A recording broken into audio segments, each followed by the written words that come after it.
yeah, I just remember going through it. I had to stay in the barracks for the first 2 or 3 weeks before first phase actually started, and they move you into the main side to where the B.U.D.S students live.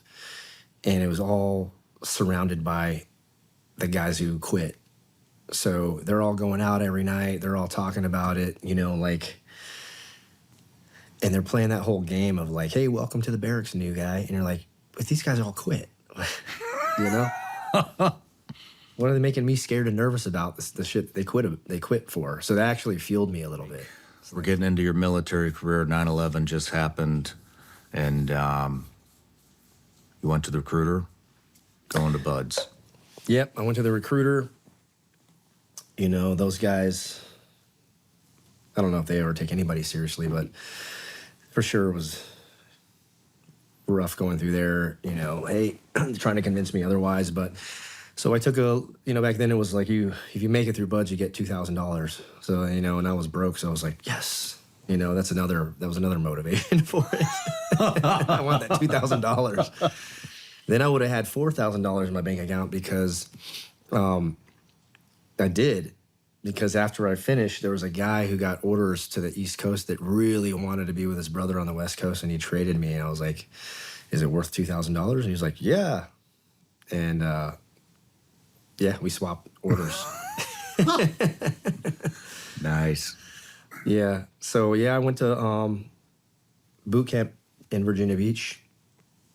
So the other side of, you know, the base from DEVGRU.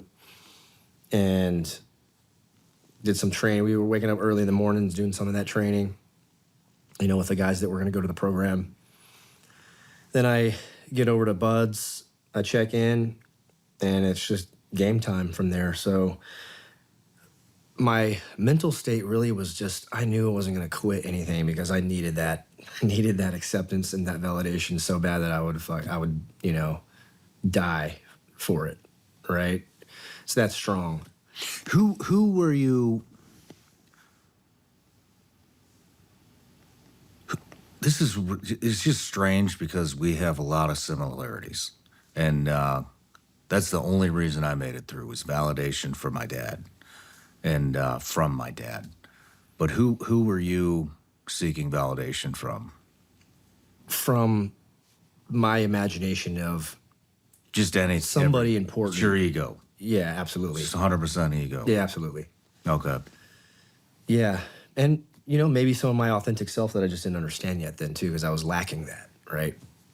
I didn't understand that at the time. I just knew, for some reason, I know I'm not going to quit. I don't know how I know. I just know.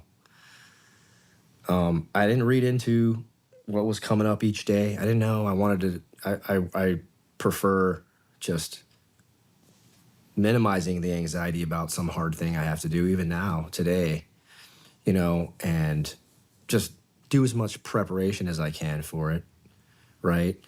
But not anticipate it so much. Like, man, that 50-meter underwater swim's coming up in 5 weeks. Now I got 5 weeks of stress and anxiety to think about, right? I know it's sometime coming, so I'm just gonna practice it when we're supposed to be, right? So that's kind of how I operated in B.U.D.S. And it did me pretty well, you know, like all those hard things, they're scary. You know, standing with your back to the pool, hearing guys getting yelled at to get in, do that underwater flip and just start cruising across, hoping you get back to the side. The 50-meter? Yeah, that was one of the scarier ones, right? Did you know any of the evolutions before you went in? Yeah, because as we started to go through our indocs and preparing for first phase, guys are talking. So, what were you worried about? You read the Warrior Elite too. Yeah. Which is so a some of pretty that was in there. Book. Yeah, I read that, but I wasn't going back to it each day. Gotcha. You know, I just didn't have anything. So, yeah, I just remember going through it. I had to stay in the barracks for the first 2 or 3 weeks before first phase actually started, and they move you into the main side to where the B.U.D.S students live. And it was all surrounded by the guys who quit. So they're all going out every night. They're all talking about it, you know, like, and they're playing that whole game of like, hey, welcome to the barracks, new guy. And you're like, but these guys all quit, you know? What are they making me scared and nervous about? The shit they quit for. So that actually fueled me a little bit. It's like, that's how I knew I was coming, you know? And I was like, well, I'm just not going to quit. So, yeah, then we got moved over, got into my class. Yeah, honestly, I remember it. It was a good memory up until third phase. In third phase, I struggled because I had this little fuck up, and it almost caused me to fail out. What was it?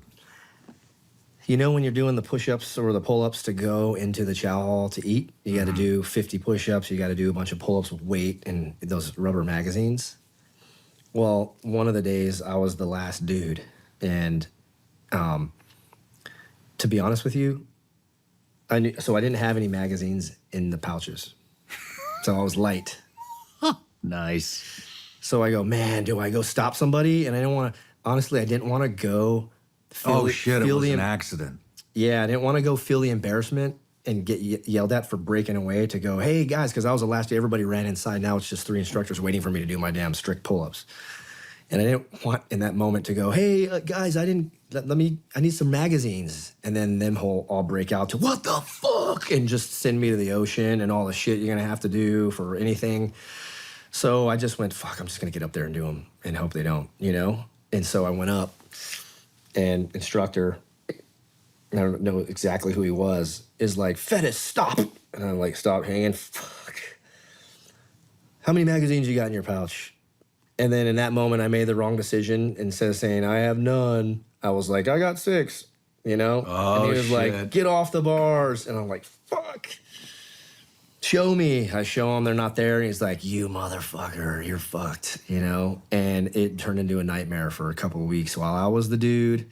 Oh, man. You know, carrying the giant trident and the huge helmet thing, you know, and sleeping on the beach, you know, and you're already smoked. And so I started to fuck up other things because I was smoked, you know. There was another guy that was with me, but he ended up getting, you know, dropped.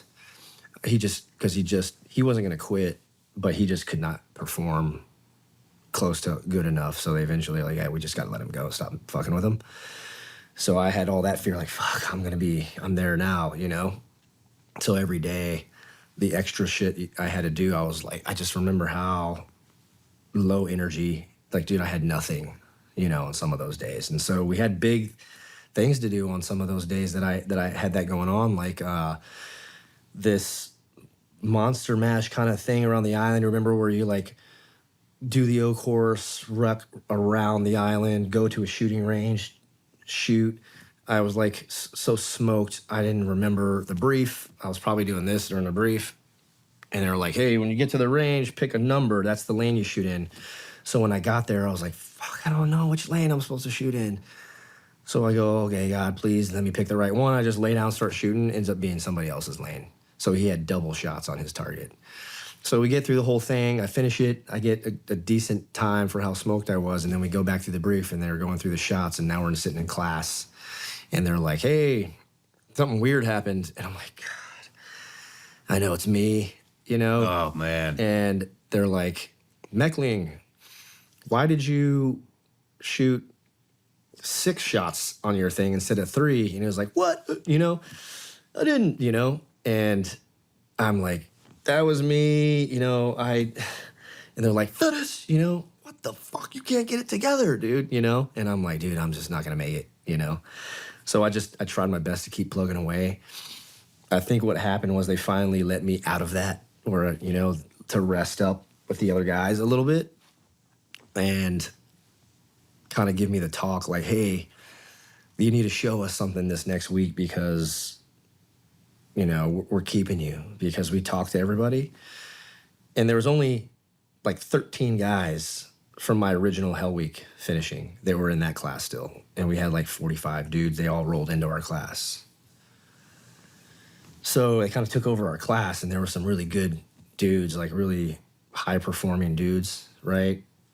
So I like used to get first on the O course all the time, and I went to 3rd, you know, and things like that. But they talked to, I think, specifically the 13 guys, said, hey, what do you guys think about this guy? And they were all my bros. And we all went through Hell Week together, you know, and they looked out for me. Nice. So they came through and they're like, you got to keep this guy. So they kept me. And then I finished. Damn.